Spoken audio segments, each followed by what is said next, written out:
tadi ini ya. Pembacaan grafik, Pak.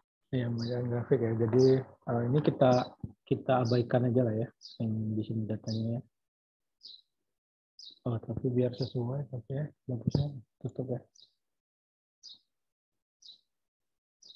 Jadi kita analogikan PB ini adalah 3.330 ya, datanya di sini ya. Di sini PB-nya. PB tahu ya? Tadi apa PB? Bubble point pressure itu apa definisinya?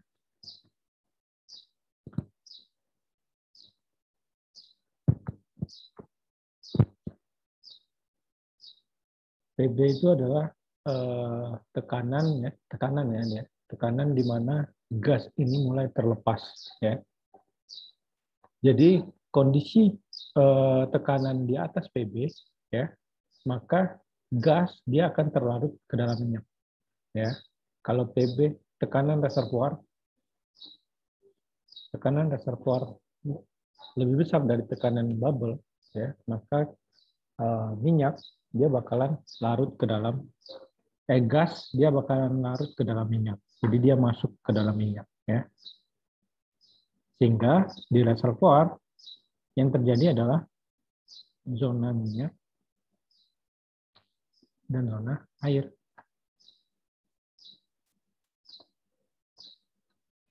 Ini reservoir ya, kita analogikan ya. Jadi cuma ada dua jenis fluida, hanya ada minyak dan air ya. Kalau dia kondisinya PB besar dari PRS ya, tekanan reservoirnya. Tapi kalau kondisinya di sini ya, berarti kondisinya kan ada di bagian sini ya. Ya, tekanan PB besar dari P reservoir ini PB kan. Berarti kondisinya ada di sini. Ini adalah PB besar dari PR. Tapi kalau tekanan reservoirnya ya, PB lebih kecil ya. Tekanan reservoir lebih kecil dari tekanan PB, berarti kondisinya ada di bagian sini ya. Ya kan? Maka kondisinya gas, karena ini titik mulai terlepasnya gas kan. Jadi di reservoir mulai terlepas gas yang awalnya dia terlarut di dalam minyak ya. Dia berada di dalam minyak karena penurunan tekanan ya. Gas ini mulai terlepas sehingga di reservoir terbentuk kondisi tiga pasang seperti ini. Gas, oil, minyak.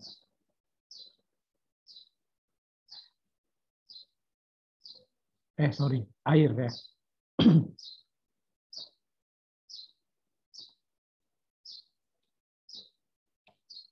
Ini reservoir ya, kita analogikan. Ini water.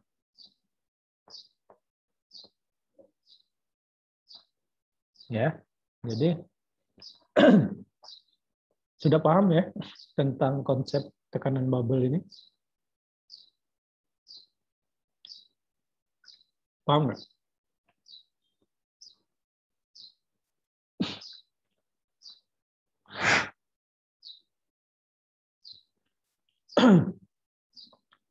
Ada yang mau nanya? Kalau nggak ada, saya mau mulai lagi. Saya ulang. Saya lanjut. Ada yang masih bingung? Yang pembacaan grafik, Pak, masih bingung. Oke, kita belum masuk ke pembacaan grafik. Kita masih menjelaskan PB-nya ini maksudnya. Jadi PB ini udah paham ya. Jadi kalau kondisi PB di atas tekanan reservoir di atas tekanan bubble-nya ya, atau PB-nya, maka yang terbentuk adalah hanya dua zona minyak dan zona air, karena gasnya bakalan terlarut dalam minyak. Tapi kalau kondisinya tekanan reservoir kecil dari tekanan bubble-nya, maka yang terbentuk adalah zona gas, oil, dan water ya, karena gas mulai terlepas dari minyak. Nah, kita mulai masuk ke grafiknya ya. Nah, kalau PB-nya udah paham, nanti grafik selanjutnya itu bakalan gampang. Oke, ini dari data PB-nya ini adalah 3.330 ya, di mana tekanan inisial ya, biasanya disingkat PI ya, tekanan reservoir mula-mula ya, P inisial itu adalah 4.000 psi ya. Jadi di sini kondisinya ada kondisi yang ini ya, tekanan reservoir lebih besar dari tekanan PB karena tekanan reservoir inisialnya adalah 4.000, tekanan PB-nya adalah 3.330 ya. Nah, untuk bacanya ya, kita baca dari kanan. Jadi pada kondisi mula-mula ya, saat kondisi mula-mula artinya belum ada proses produksi ya. Jadi belum ada proses pemboran mungkin ya. Nilai BO mungkin di sini ya. 1, ini 1, berapa? 8 ya? Oh, ini 1,3. Berarti ini adalah 1,25 ya. Di tengahnya. Berarti di sini adalah 1,24 mungkin ya. Oke. BO mula-mula adalah 1,24 ya. Ini BO mula-mula di sini ya. Ini kan kita tarik garis lurus, ini adalah yang mula-mulanya. Lalu reservoirnya mulai dilakukan pemboran ya. Sumur pertama mulai berproduksi. Nah, karena adanya proses produksi dari sumur itu ya, menyebabkan terjadinya penurunan tekanan, ya kan? Ya nggak? Kalau reservoir kita produksikan, ada fluida yang keluar, artinya kan terjadi penurunan tekanan kan, karena fluida yang ada di reservoir terproduksi ke permukaan, ya kan? Sehingga terjadi penurunan tekanan. Nah, dari sini ke sini terjadi penurunan ya. Sini semakin mengecil tekanannya kan. Nah, adanya penurunan tekanan ini menyebabkan nilai faktor volume formasi dari minyak ini menjadi besar, ya, jadi meningkat. Kenapa? Karena gas yang terlarut di dalam minyak dia mengalami pengembangan, ya. Jadi dia mengembang, tapi dia belum lepas dari minyak, ya, sehingga menyebabkan volume oil menjadi lebih besar, ya, karena gasnya mengembang, ya. Berarti kan tekanan mula-mula artinya gasnya terkompres ya, terus terjadi penurunan tekanan, gasnya mengembang, volume sehingga menyebabkan volume minyak menjadi besar kan. Sehingga kalau kita masukkan ke rumus ya, BO sama dengan P oil di reservoir ya, dengan volume oil di surface ya. Artinya kan kalau terjadi penurunan tekanan di kondisi ini ya, nilai volume oilnya kan menaik ya, sehingga menyebabkan nilai BO-nya juga ikut naik ya. Lalu saat dia sampai di posisi sini ya, mungkin terjadi penambahan sumur ya, sehingga tekanannya cepat drastis turun. Saat tekanan reservoir mulai sama dengan tekanan PB ya, sama dengan PB ya. Di sini adalah titik di mana nilai BO ini adalah nilai maksimumnya ya, nilai tertingginya ya. Lalu saat kenapa? Karena gas di sini dia mengembang secara maksimal namun belum lepas dari minyak. Lalu saat tekanan reservoirnya turun di bawah PB ya, lebih kecil dari PB kondisinya di sini gitu ya. Kenapa dia turun? Karena adanya proses produksi kan, karena proses produksi kan masih terus berjalan, sehingga menyebabkan di sini gas mulai terlepas dari minyak ya. Pada kondisi titik di bawah PB ini ya, tekanan reservoir di bawah PB, gas mulai terlepas dari minyak. Nah, karena gas terlepas dari minyak menyebabkan volume oil di dalam reservoir dia menjadi berkurang, sehingga menyebabkan nilai BO faktor volume formasi minyak menjadi menurun, gitu ya. Itu maksudnya ya BO itu. Jadi sampailah dia ke permukaan, maka volume minyak ini akan semakin jauh berkurang karena penurunan tekanan yang sangat jauh drastis ya. Jadi misalkan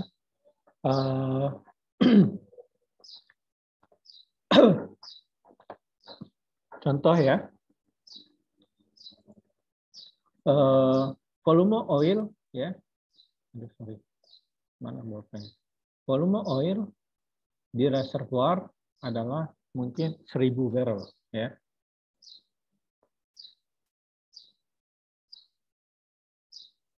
Lalu mencapai ke permukaan, ya, karena terjadi penurunan tekanan, diukur lagi volume oil, rupanya menyusut menjadi mungkin 850 barrel. Ya, satunya STB karena dia di permukaan, ya. Maka 1000 dibagi 850, berapa nilainya?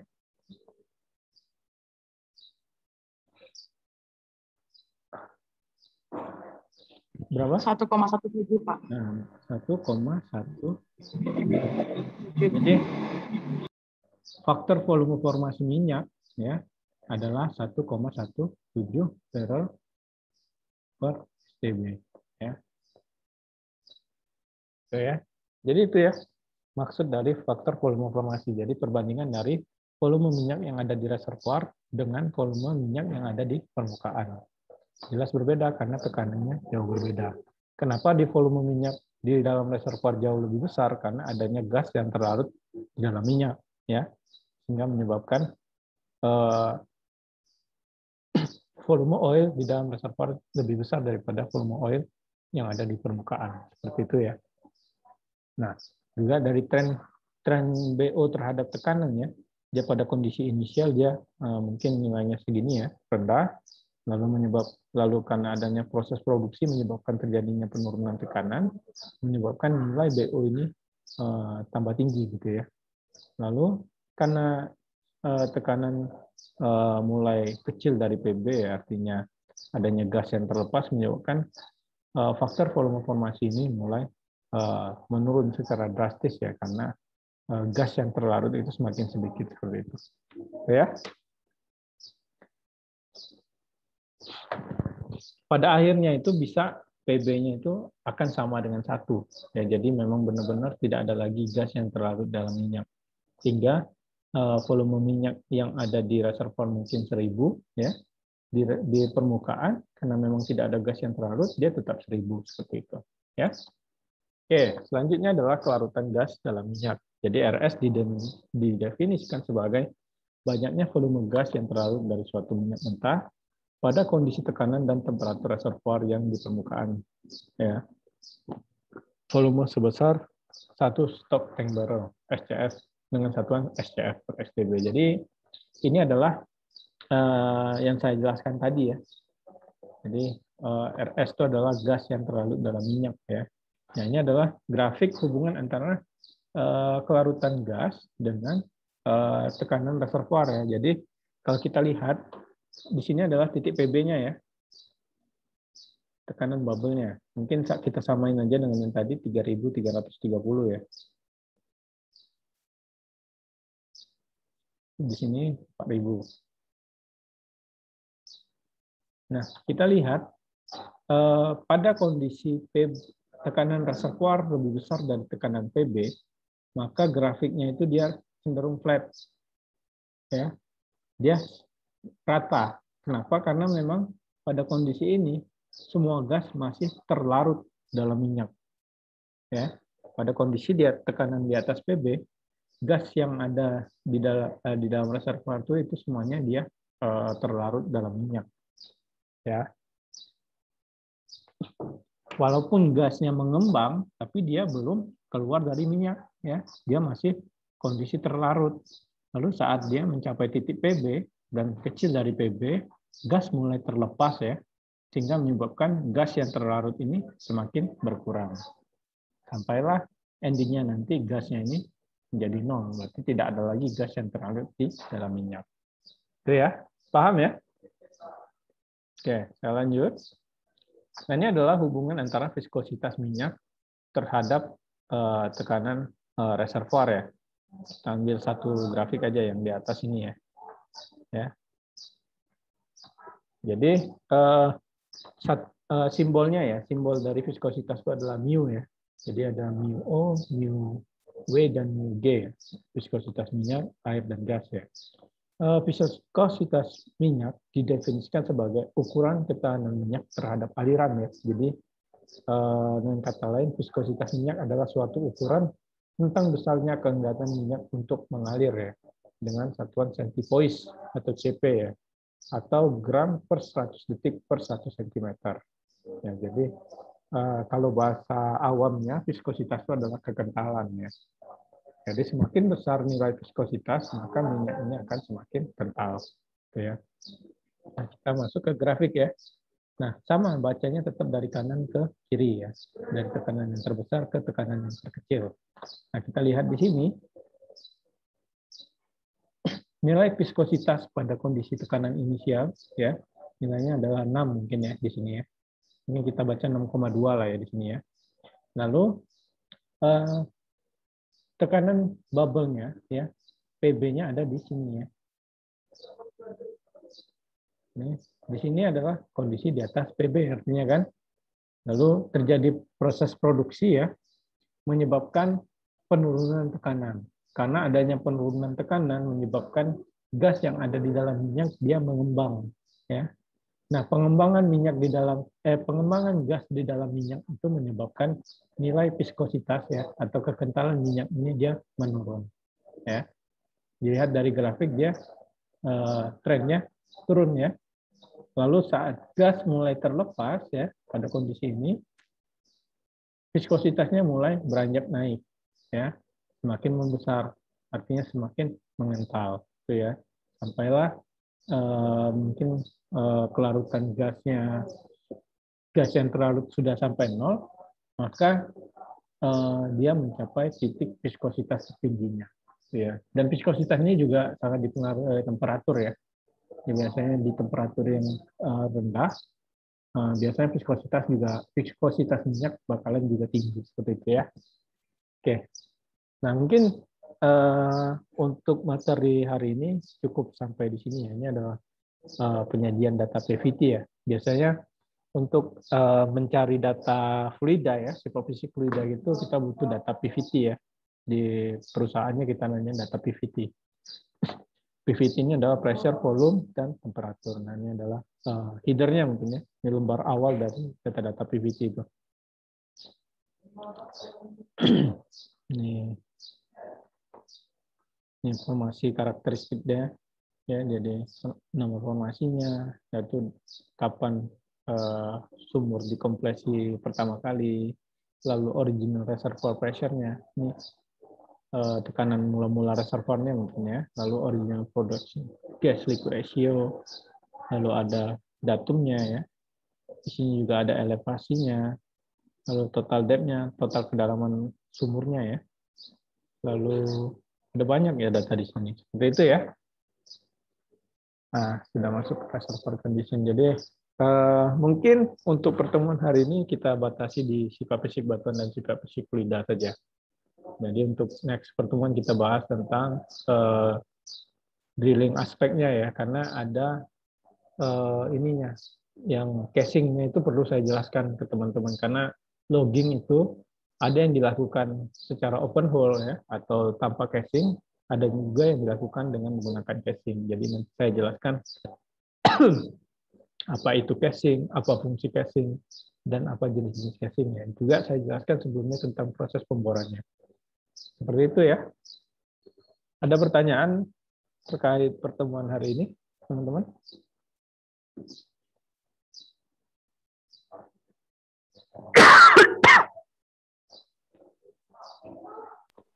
Pak, izin bertanya soal absen, Pak. Oh ya, silakan. Tadi kan yang udah dikirim kan absen yang kakak abang geologi. Kalau yang tambangnya gimana ya? Besok aja ya, pas di jamnya. Besok, itu kalau nggak salah besok kan kuliahnya? Iya, Pak. Nah, jamnya jam berapa kira-kira?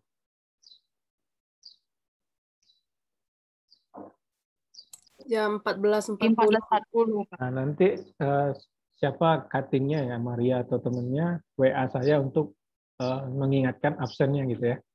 Dari teknik pertambangan biar nggak ada masalah ya. Gitu ya.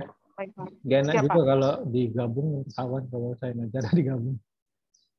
Gitu ya. Oke, kalau nggak ada Iya, Pak. pertanyaan, saya akhiri. Wassalamualaikum warahmatullahi wabarakatuh. Selamat siang. Salam sejahtera untuk kita semua. Terima kasih. teman-teman. Saya izin live. Waalaikumsalam. Terima kasih Pak. Ya. Amin.